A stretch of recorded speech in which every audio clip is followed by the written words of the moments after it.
Ladies and gentlemen, now in today's video, we're going to be walking you through the January side event Jubilees Arcade. So as soon as you log into the game, you'll notice in your mailbox, you've got this Jubilees Arcade voucher. So the very first thing you want to do is you want to claim this voucher and then head over to the store. There's a very convenient link here. So if you press go now, that's going to take you over there. And then you want to find Jubilees Arcadia prize card. And you want to purchase this. There's only one of these in the store. And then a selector is going to come up for the rewards that you want to get. Now, at least in my opinion, the shards are so much better in comparison to the rank up materials. There is a lot more value in the shard prize card by a fairly significant margin, so I'd strongly recommend going for that. But if you want to see the full rewards, they will be on the forums, and a link to them will be in the description and comment section of this video. So yeah, we're going to select the crystal shard prize card there. So selecting a prize card does two things. It immediately gives you 8 tokens for Jubilees Arcadia. Next Wednesday as well, a week from today, we get another 8 via the in-game mail, and a week after that, so 2 weeks from now, you're going to get another prize card voucher, so you have the opportunity to pick rank up resources and shards again, so you have that decision. However, on the second round, the rewards are even better in comparison to the first round, and second round you definitely want to pick the shard card, man. The rewards are absolutely insane there. So yeah, you get 8 tokens every single week, a total of 32 tokens, and it's very important to keep in mind that you have a maximum of 32 entries. Now, the second thing selecting a card does is it gives you solo objectives based on the card that you selected.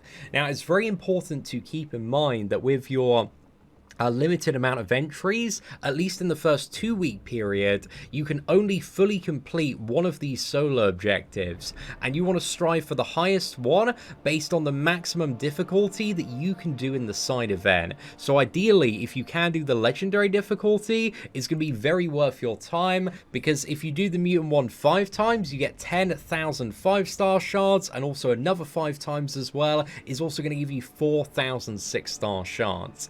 And again, there's going to be new prize objectives in 2 weeks time from now. However, in the first round, it is suggested that you only use 10 entries in the mutant one, because then you can have up to a maximum of 90 stamps that you can gain total, and you can really take massive advantage of this in the second round of rewards. So I'll explain all of that in a little bit more detail very shortly, and various ways that you can play this event in order to maximize the stuff that you can gain. But first round, ideally you only want to do 10 runs of the mutant one, and this is due to the fact that if you do the Spider-Man or the Avengers one, these only give a total of 2 stamps, so you need to run them like 15 times if you wanted to max out the card. So you'd need to use like 15 out of your 16 entries on the very first round, and that is just not a good idea at all. You want to go for the mutant one. It is slightly longer in comparison. It does have 9 opponents to fight in comparison to 5. However, the fights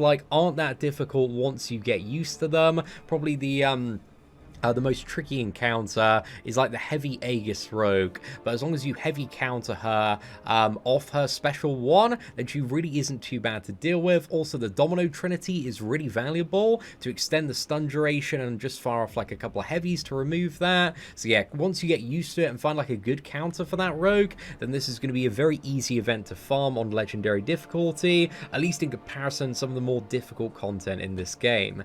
So again, doing this event, the completion rewards really aren't that exciting or spicy, but the main thing is on fights 3, 6, and 9, you each get a stamp for your solo objectives. So this is the really important thing. If you run this quest 10 times, you can fully stamp out your card and get all of the stuff for the first 2-week period. So that is the optimal strategy there, is that you run this one 10 times and then you've got 6 stamps left over, which makes a total of 22 for the last set of 2 weeks. That's going to be arriving again 2 weeks from today. Just keep in mind as well that you've got 32 tokens for entry throughout the entire duration of this event. So that means the maximum stamps that you can acquire are 96 stamps there. So very important to keep in mind. Also, if you do go into a quest and you exit out for whatever reason, you're going to lose that entry token, but you'll collect any of the stamps that you've already acquired. So ideally, you want to make sure before entering any difficulty, any quest, that you are fully prepared for it.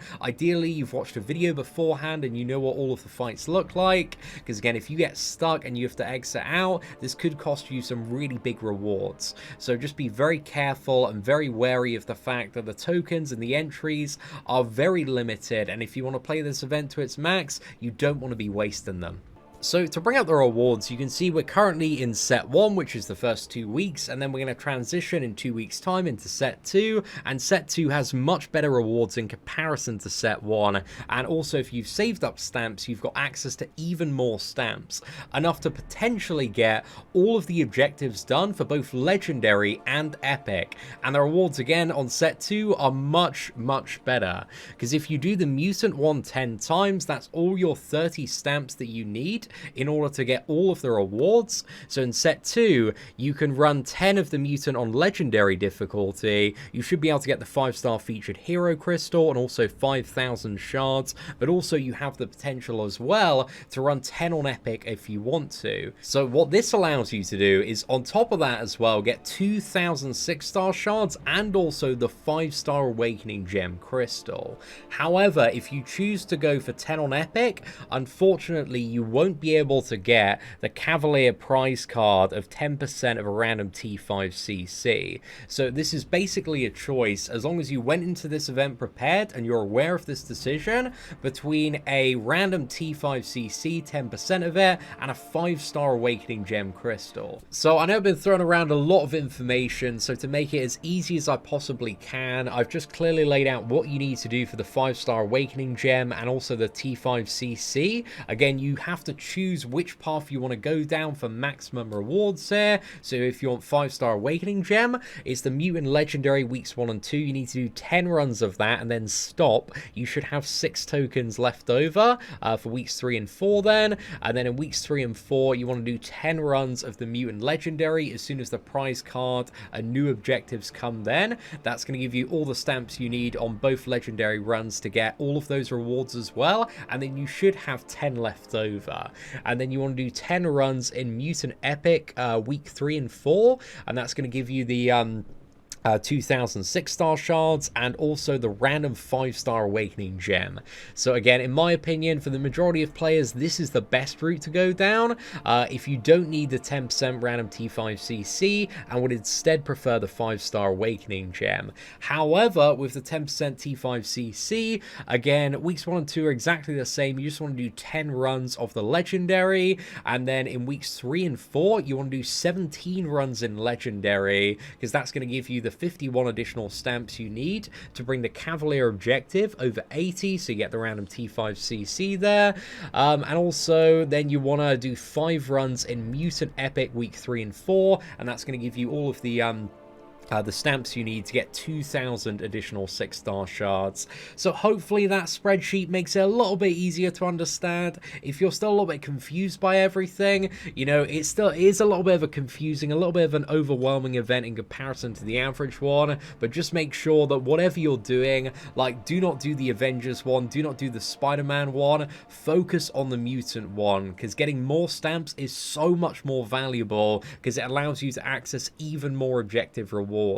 If you're doing the Spider-Man or Avengers one, you are throwing away big stacks of rewards, you know, potentially screwing yourself over, because there's a little bit of leeway when it does come to the what is it, 5-star awakening gem crystal, because again, you got 2 extra stamps there, man. If you are like, oh damn, I've accidentally run the Avengers or Spider-Man one once, again, it's not a big deal if you're fussed about the 5-star awakening gem, but for the 10% T5CC and also the 2,000 6-star shards on top of that as well, you only want to run the mutant legendary difficulty. So again, I can't stress how important it is that you just disregard these 2 quests and only focus on the mutant one, because these could potentially potentially screw you out of like 2006 Star Shards. You might be thinking, like, looking at the completion here, you know, doing the Spider-Man one, it's going to be a little bit quicker, and I can get more shards from actually doing the completion itself on this one, but like a very, very small amount. But again, by doing that, you're going to have less stamps overall, and you might be sacrificing in the process like 1,000 and a bit 6-star shards. So yeah, just focus on the mutant one, disregard the other two, is the best piece of advice that I can give. But anyway, ladies and gentlemen, I understand that this has been a little bit of a complicated breakdown today, so hopefully if it did help you out, please do smash that like button, that'd be greatly appreciated. But aside from that, thank you all very much for watching, take care, and I hope that you have an absolutely fantastic day.